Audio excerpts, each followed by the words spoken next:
उनको लगा कि ये सब मर चुके हैं, तो उनका एक जो पाकिस्तानी जो कमांडर था उसने अपने जवानों को आदेश दिया कि इनको रीचेक करो, इनमें से कोई जिंदा तो नहीं है। तो उनके पाकिस्तान के 2 सैनिक आए, आकर के हमारे जवानों के शरीर के अंदर गोलियां दागने लगे। तो मैं बेहोश था, लेकिन इतना बेहोश नहीं था कि उनको सुन ना सकूं या देख ना सकूं।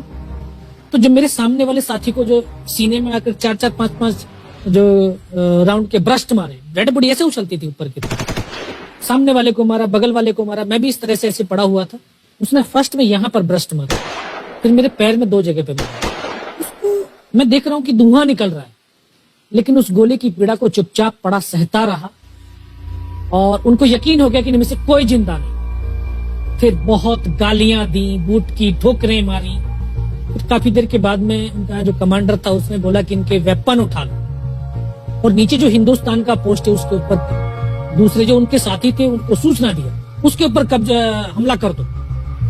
फिर ये आवाज भी सुनी तो मुझे लगा कि यार आज तो मेरी पूरी टीम खत्म हो जाएगी। तब ऊपर वाले से एक ही प्रार्थना करी कि मुझे इतने जिंदा रख दे कि मैं अपने साथियों तक सूचना दे सकूं और उनको बचा सकूं।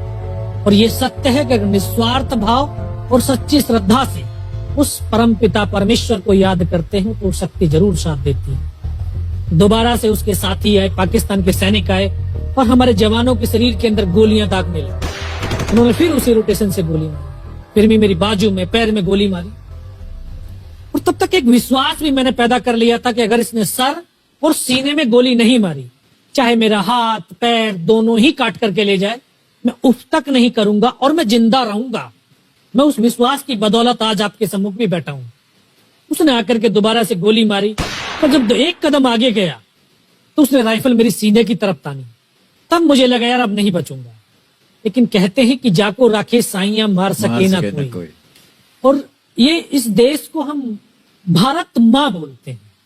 जब तो बच्चे थे एहसास नहीं था, आज पता चलता है इसको माँ क्यों बोलते हैं, क्योंकि ये भारत माँ जैसा दायित्व और कर्तव्य का निर्वाह भी करती है।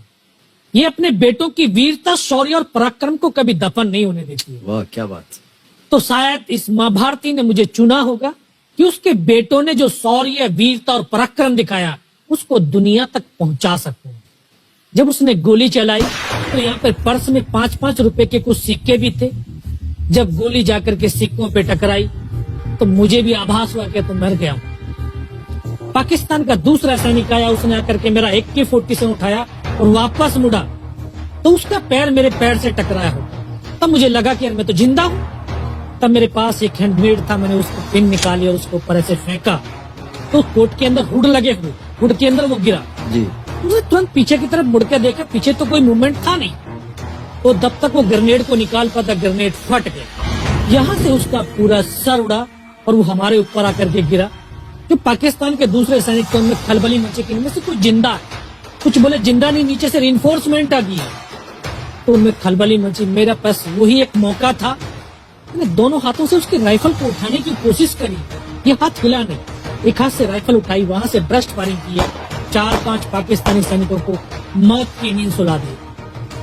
फिर बाएं हाथ से पलटा खाया, दूसरे पत्थर से 3-4 जगह से फायरिंग किया। तो जो उनका मोमेंटम था, जो हौसले थे, परस्त हो चुके थे, वो भाग खड़े। 2-3 मीटर गया, जाके देखता हूँ सामने उनके लंगर चल रहे हैं, उनका लिविंग टेंट बना हुआ, उनके जो हैवी वेपन का डिप्लॉयमेंट था वो सब कुछ वहां पे लगा हुआ। उस समय जहन के अंदर एक ही पागलपन था, अपने साथियों को बचाना। फिर मैं वापस धीरे धीरे रेंगता हुआ अपने साथियों तक आया। फिर मुझे लगा कि इनमें से हो सकता है मेरी तरह कोई साथी होगा, जिंदा होगा। उनको देखा, किसी का सर फटा हुआ था, किसी के फेफड़े निकले हुए थे।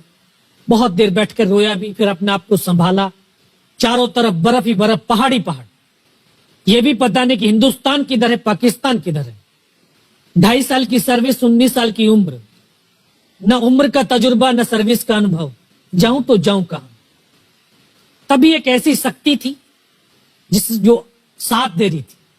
जब इसी शक्ति का आवाज हुआ, उसकी आवाज का आभास हुआ कि बेटा इस नाले से नीचे लुढ़क जा, मैं बहुत 500 मीटर लगभग नीचे रोल करता हुआ आया और अपने साथियों जो नहीं चढ़ पा रहे थे दुश्मन की भारी फायरिंग की वजह से, वहां तक पहुंचा। फिर उनको उन्होंने मुझे पकड़ा, वो फर्स्ट एड दिया।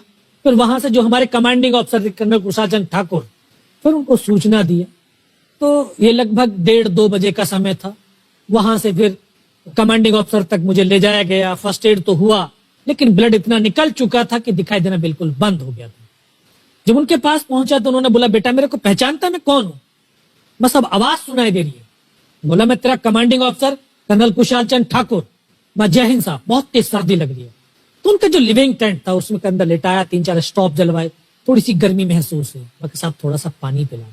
बोला ठीक है, पानी पिलाते हैं। तभी डॉक्टर साहब आए गए, उन्होंने ग्लूकोज की बोतल पिलाई, थोड़ी सी एनर्जी महसूस हुई। उन्होंने बोला, बेटा कुछ बता सकता हूँ? कहा, सब बता सकते हैं। तो उनको बताया कि सर ऊपर ये घटनाक्रम हुआ है और ये वहां की इंफॉर्मेशन है। तो लास्ट में उन्होंने बोला कि बेटा जवान की रिक्वायरमेंट क्या है? मैं कहा, सब जवान की रिक्वायरमेंट एम्यूनिशन और फील्ड पट्टी की है। बोला खाने के लिए नहीं चाहिए, सर भूख नहीं लगती। बस इतना कहते कहते तभी डॉक्टर ने कौन सा इंजेक्शन लगाया, फिर मुझे पता नहीं कहां पर हूं। फिर होश आया 3 दिन बाद, देखा ऊपर पंखा चल रहा है। पता चला कि 92 बेस हॉस्पिटल श्रीनगर, और वहीं से मुझे बेस हॉस्पिटल दिल्ली रेफर कर दिया और 16 महीने तक उस हॉस्पिटल में मैं रहा। 16 महीने तक आपका इलाज चलता रहा? जी। और वहीं पर हॉस्पिटल में ही मुझे पता चला कि 15 अगस्त 1999 को जब ये परमवीर चक्र का जो अनाउंसमेंट हुआ, तो वो वहां पर ही मुझे पता चला। क्या है सर?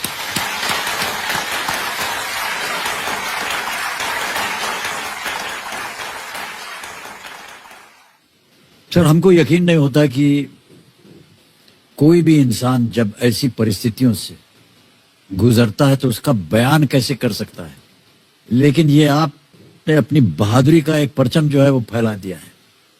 15-15 गोलियां आपने खाई हुई अपने शरीर में, और सोच रहे हैं आप केवल देश के बारे में, सर देशभक्ति के बारे में। सैनिक के लिए सैनिक इंपॉर्टेंट नहीं है, उसका राष्ट्र इंपॉर्टेंट है।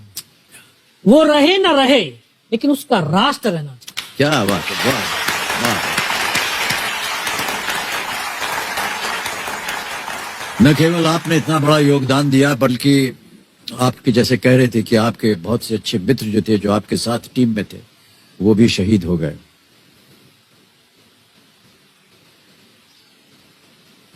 कठिन है सर बहुत इस चीज को दोहराना, इस चीज को आपके मुख से सुनना। अद्भुत है सर, अद्भुत है। बहुत बहुत शुभकामनाएं, बहुत बहुत शुभकामनाएं।